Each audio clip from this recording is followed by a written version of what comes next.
오늘은 로뎀나무 그늘 아래라는 제목으로 잠시 나눕니다. 우리 사람들이 인생이 힘들고 지칠 때 믿지 않는 사람들은 세상에서 방법을 찾고 때로는 인간의 욕심으로 인간의 쾌락으로 하나님 앞에 범죄할 때가 많이 있습니다. 그러나 우리 그리스도인들은 말씀 속에서 해답을 찾고 성경 속에서 해답을 찾아야 합니다. 그리고 성령님의 세미한 음성을 들어야 합니다. 오늘 본문에 나오는 이 엘리야를 통해서 오늘 하나님의 음성이 저와 여러분들에게 들려지고 또 어려움을 극복하는 은혜가 있기를 바랍니다. 먼저 첫 번째로 말씀드릴 것은 이 엘리야는 기적의 능력의 선지자였습니다. 이 성경 전체에서 능력으로 말하면 어쩌면 모세보다도 더 큰 일을 행했던 사람이 이 엘리야였습니다. 엘리야는 기도를 해서 하늘문을 닫고 3년 반 동안 비가 내리지 않고 엘리야가 또 기도할 때에 하늘문이 열리는 놀라운 역사를 이렇게 역사를 가져옵니다. 물론 같은 능력과 같은 기적이지만 모세는 그 능력의 지팡이로 바닷물을 열고 닫았어요. 그 다음에 바닷물을 열고 닫았지만 이 엘리야는 기도를 통해서 하늘문을 열고 닫은 위대한 인물이었습니다. 갈멜산 꼭대기에서는 그가 기도해서 하늘에 불을 내려오게 해서 바알 선지자 400명, 아세라 선지자 850명을 다 멸하는 놀라운 일을 행했던 기도의 능력자요. 하나님 앞에 열심과 또 그 열심이 특별하던 선지자였습니다. 야고보 사도는 5장 17절에서 이렇게 엘리야를 말합니다. 엘리야는 우리와 성정이 같은 사람이로되 그가 비가 오지 않기를 간절히 기도한 적 3년 6개월 동안 땅에 비가 오지 아니하고 다시 기도하니 하늘이 비를 주고 땅이 열매를 맺었느니라. 그렇게 말씀했습니다. 우리하고 성정이 똑같은 사람인데 엘리야가 기도할 때 하늘이 열리고 하늘이 닫히고 이런 역사를 가져왔다는 거죠. 엘리야의 기도의 능력을 말하고 있는 것입니다. 근데 오늘 본문에 보니까 참으로 아이러니컬한 놀라운 일이 벌어져요. 이 천하의 엘리야가 이제 1절에서 2절로 나타나는 아방의 이 왕후였던 이세벨이 그 자기의 선지자들을 바알 선지자들을 다 죽였다는 말을 듣고 내가 엘리야를 이 선지자들과 함께 똑같이 죽일 것이다. 그렇게 엄포를 놓습니다. 이때 엘리야가 자기 신변의 위협을 느끼고서 이제 도망을 갑니다. 천하의 이 엘리야가 도망을 가는 것도 우스운 일이지만은 그 부엘세바로 도망을 해서 광야길로 하늘길을 들어가서 로뎀나무 아래에서 하나님께 어떻게 기도를 하는 거니? 하나님, 내가 이제 하나님 앞에 죽기를 원합니다. 하나님 일에 넉넉하고 살만치 살았으니 이제 죽기를 원합니다. 그렇게 기도를 합니다. 참으로 어리석은 기도죠. 여러분, 우리는 아무리 힘들고 어려워도 이런 기도는 하나님 앞에 하지 말아야 될 것입니다. 근데 천하의 이 엘리야가 로뎀나무 그늘에서 하나님 앞에 죽기를 간구하고 또 생명을 거둬달라고 기도하니 참으로 이 인간의 어떤 연약한 모습을 우리는 보고 있는 거죠. 그 속에는 하나님을 향한 원망이 들어있고 또한 하나님을 향한 불평도 들어있습니다. 내가 하나님의 일을 한다고 바알 선지자, 아세라 선지자, 아합과 이사벨과 맞서서 그렇게 갈멜산 꼭대기에서 생명을 걸고 기도해서 하나님을 위대한 하나님의 능력을 체험했는데 이제 내가 이세벨에게 죽게 된 것에 대한 원망과 불평이 들어있는 것이죠. 여러분, 아무리 능력자도 또 성령의 능력과 하나님의 말씀의 권능을 가진 자들도 이렇게 원수마귀를 바라보면은 어려움을 겪습니다. 마음이 약해집니다. 좌절하고 포기합니다. 예수님의 수제자였던 베드로도 그가 예수님을 바라보고 나갈 때는 무리를 걸었는데 곁에서 일어나는 풍랑을 보고 바닷물을 바라볼 때는 그가 빠지게 되었죠. 그때 예수님께서 뭐라고 말씀하시는 거니? 마태복음 14장에서 믿음이 작은 자여 왜 의심하였느냐 그렇게 책망을 하십니다. 그러니까 우리 믿음이 클 때는 하나님을 바라보고 예수님을 바라보고 말씀을 붙잡고 앞으로 나가는데 믿음이 떨어질 때는 은혜가 떨어질 때는 원수 마귀의 말에 귀를 기울이고 환경을 보고 상황을 본다고 하는 것이죠. 오늘 본문에 나오는 엘리야도 이세벨의 말에 너무 말을 기울였어요. 즉 우리로 말하면 사단의 말에 마귀의 말에 너무 귀를 기울였다는 악한 마귀는요 우리 인생을 도적질하고 우리 영혼을 멸망하게 하려고 오는 겁니다. 그래서 마귀는 한결같이 안 된다고 그러고 어렵다고 그러고 힘들다고 그러고 죽을 것이라 이렇게 말하고 그렇게 우리에게 부정적인 말을 합니다. 그러나 우리 하나님을 바라보고 십자가를 바라보고 예수님을 바라보고 성령님을 의지할 때는 너희는 살 것이다. 일어날 것이다. 아멘. 그리고 어려움을 극복할 것이다. 아멘. 하나님께서 은혜를 주시고 생명을 주시고 복을 주실 아멘. 것이다. 이렇게 말씀하세요. 그러니까 여러분 우리 영혼도 육신도 바라본 대로 하나님께서 은혜를 주시는 거예요. 아멘. 우리가 걸음을 걸을 때 어디로 걸음을 걸으는가 하면 바라보는 대로 가는 거예요. 내 눈이 바라보는 대로 걸음을 걷게 돼 있어요. 그러니까 우리의 영혼도 무엇을 바라보느냐는 것이 중요한 것입니다. 아멘. 여러분 하늘을 바라보길 바라고요. 아멘. 하나님을 예수님을 바라보기를 바랍니다. 아멘. 그러면 언제나 하나님은 우리에게 은혜를 주시고 능력을 주시는 것입니다. 아멘. 우리도 개인 신앙이 다 따로 개인별로 다릅니다. 한때는 열심히 있었을 때도 있고 하나님의 능력을 행할 때도 있고 뜨거운 열심을 가지고 하나님의 은혜를 기적을 체험한 적도 많이 있을 것입니다. 그런데 또 한편은 본문에 나오는 이 엘리야처럼 좌절하고 낭망하고 때로는 쓰러지고 때로는 낙심할 때가 있습니다. 이럴 때가 굉장히 위험한 때인데 그때는 바로 우리에게 환난과 핍박이 올 때입니다. 초대교회에도 이 초대교회에 환난과 핍박이 찾아왔습니다. 그래서 스데반 집사님이 순교를 했습니다. 사도행전 8장 1절에는 그날에 예루살렘에 있는 교회에 큰 핍박이 있어 사도 외에는 다 유대와 사마리아 모든 땅으로 흩어지니라 이렇게 말씀하셨어요. 그러니까 사도들 외에 다른 성도들이 다 겁이 나갖고 어려워서 힘들고 괴로워서 다 흩어졌다는 거예요. 마음의 불안함을 느꼈다고 하는 거죠. 여러분 신앙생활을 아무리 잘하는 사람도 때로는 이런 어려움을 겪기도 합니다. 그러면 이런 어려움을 겪을 때 우리는 어떻게 해야 될까요? 바로 성경에서 답을 찾기를 바랍니다. 베드로도 보면요 예수님의 수제자인데 그가 생명의 위협을 느낄 때 예수님의 십자가에 달리고 생명의 위협을 느낄 때 예수님을 부인하고 저주하고 하나님 앞에 맹세까지 합니다. 인간의 연약한 모습을 보는 거죠. 가룟 유다는요 예수님께서 그를 사랑하고 신뢰해서 이렇게 돈계를 맡겼는데 은 30냥에 예수님을 팔았어요. 은 30냥은 소가 다른 사람을 어떤 사람을 죽였을 때 바로 파는 그 은 30냥이에요. 그러니까 사람을 죽인 소에 대한 이 금액이 은 30냥인데 그 가격의 은 30냥에 예수님을 파는 거죠. 그리고 제자들은 다 도망갔고요.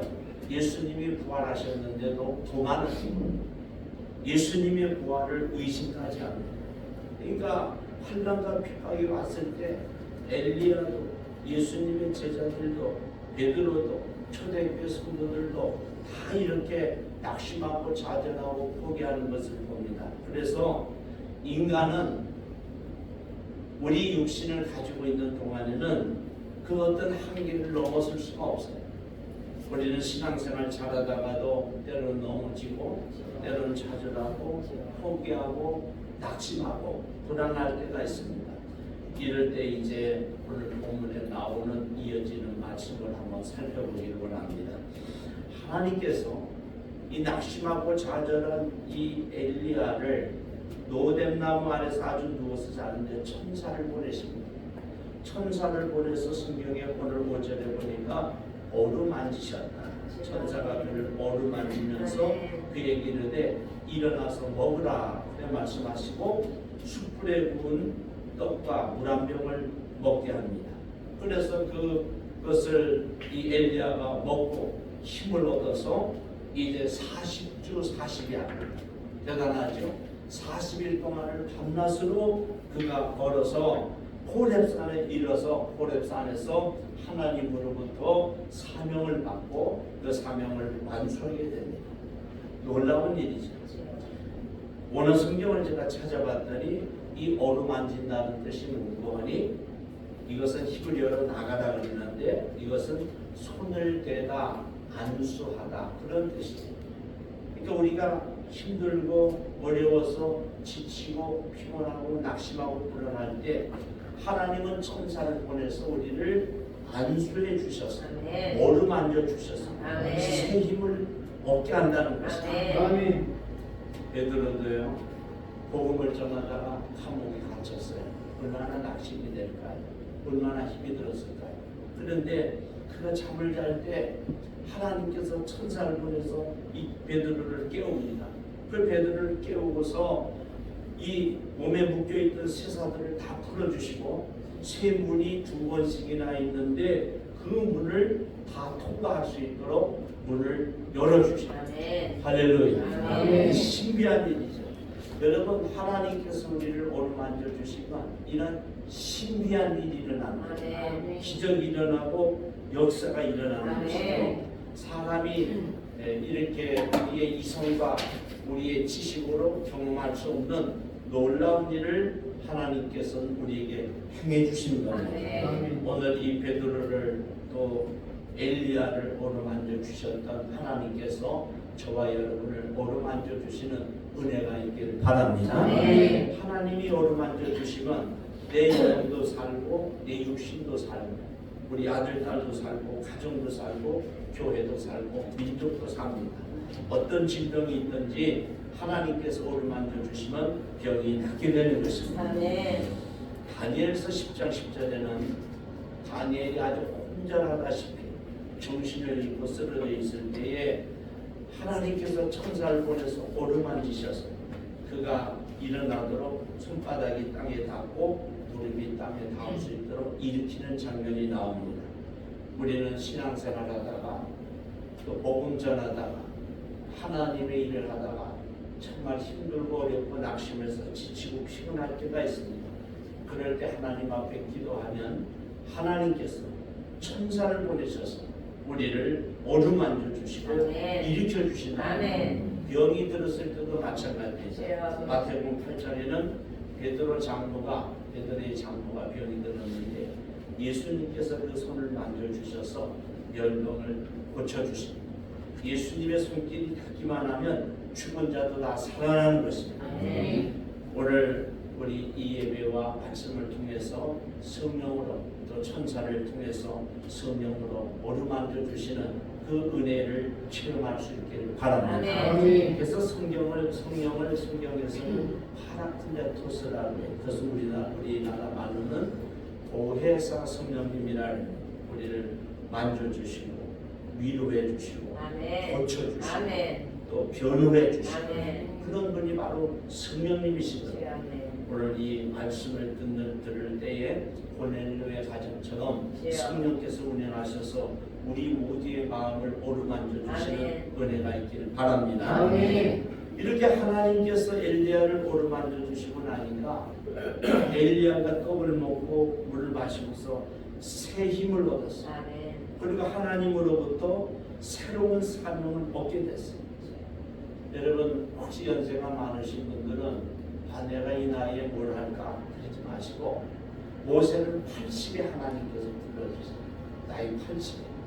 그래서 하나님의 위대한 사명을 감당하죠.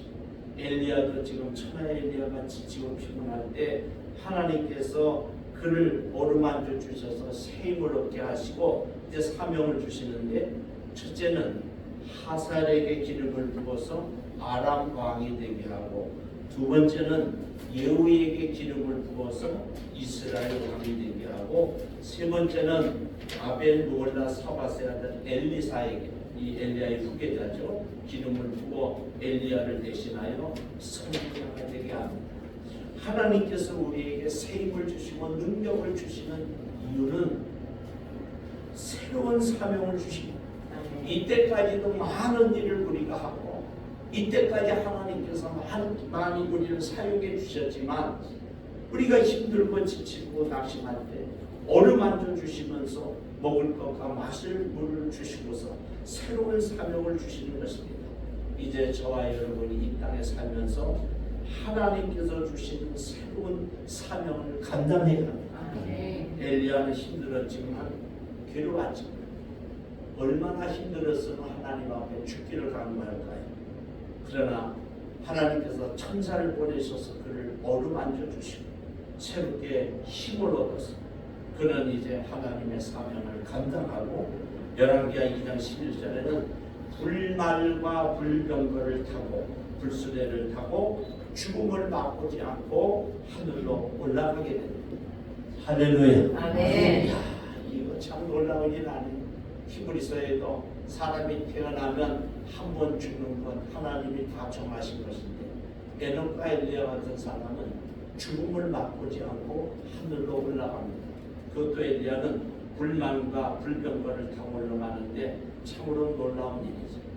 하나님께서 이렇게 어루만져 주시면 놀라운 일이 우리 주위에 일어납니다. 아멘. 여러분, 성령의 교통하심과 성령의 위로하심으로 이제 우리의 삶 속에 남은 생에 정말 위대한 하나님의 사명을 깨닫고 감당하는 은혜가 있길 바랍니다. 아멘. 이제 결론의 말씀을 드립니다. 엘리야는 아주 기도에 큰 능력을 받은 북의 사자였지만, 또 이스라엘을 이끌어가는 갈멜산 꼭대기에 불을 내렸던, 하늘을 열고 닫았던 천하의 엘리야였지만, 원수 마귀 이세벨의 위협에 두려움을 느끼고 도망까지 해서 노된 나무 그늘에서 하나님께 죽기를 간구합니다. 참으로 어리석은 기도였죠.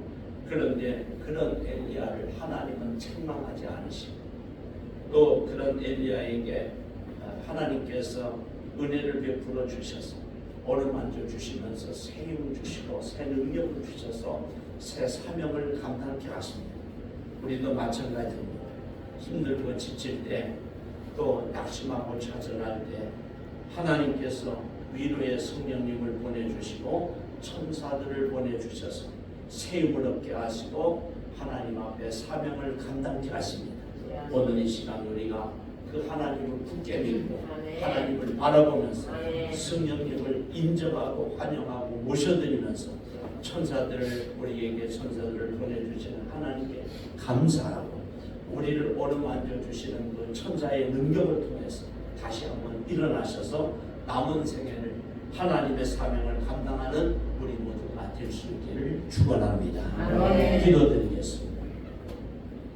은혜로우신 아버지, 우리는 때로 좌절하고 낙심하고, 때로는 포기하고, 때로는 불안하고, 때로는 어려움을 겪을 때가 있습니다.